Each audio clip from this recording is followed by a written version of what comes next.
అశ్వ సంవత్సరంలో కైలాస యాత్ర Sri Gayatri tours and travels 8977349696. మొన్న చూసాం 20వ తేదీన భగవంతుని ఫోటోలు తీసుకుని అపహాసం చేస్తూ వారందరూ కూడా శాసన మండలిలో చేసినటువంటి అన్ని కూడా చూసాం. ఓ పక్క గత 5 సంవత్సరాల్లో వెంకటేశ్వర స్వామిని ఎప్పుడూ కూడా గౌరవించకుండా గౌరవం ఉన్నట్టుగా నటించడం, ఏదైనా ఉత్సవాలు కానీ ఏదైనా కార్యక్రమం జరిగినప్పుడు సతీ సమేతంగా హిందువులు అన్నవారు వెళ్తారు. ఎక్కడొక్కడ గుడికి వెళ్ళేటప్పుడు ఆయన భార్యని తీసుకెళ్లరు, డిక్లరేషన్ ఇవ్వరు, ఆయన చెప్పింది వేదం అంటా ఉంటారు.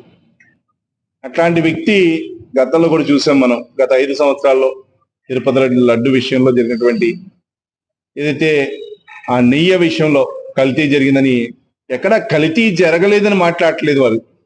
రాబోయే రోజుల్లో అయినా ఆ భగవంతుని గౌరవిస్తే రాబోయే రోజుల్లో నీకు కూడా గౌరవం ఉంటుంది. ఆ గౌరవం మానేసి ఆ భగవంతుని గౌరవించకుండా భగవంతుని మీదే రాజకీయం చేద్దాం అనుకుంటే ఈ 11 సీట్లల్లా పోయి కింది సీట్లోకి మారిపోద్దో కూడా మీరు చెక్ చేసుకోవాలా.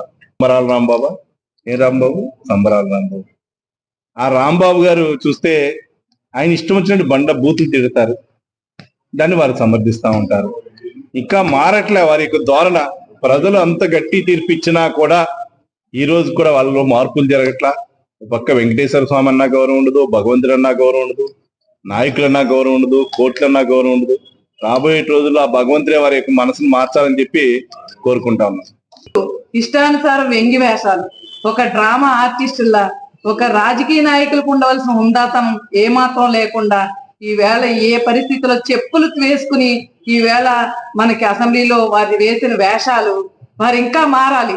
ఈవేళ ప్రజలు గుణపాఠం చెప్పి 11 సీట్లకి పరిమితం చేసిన వారి గత ప్రభుత్వంలో 300కు పైగా దేవాలయాల మీద దాడి చేశారు.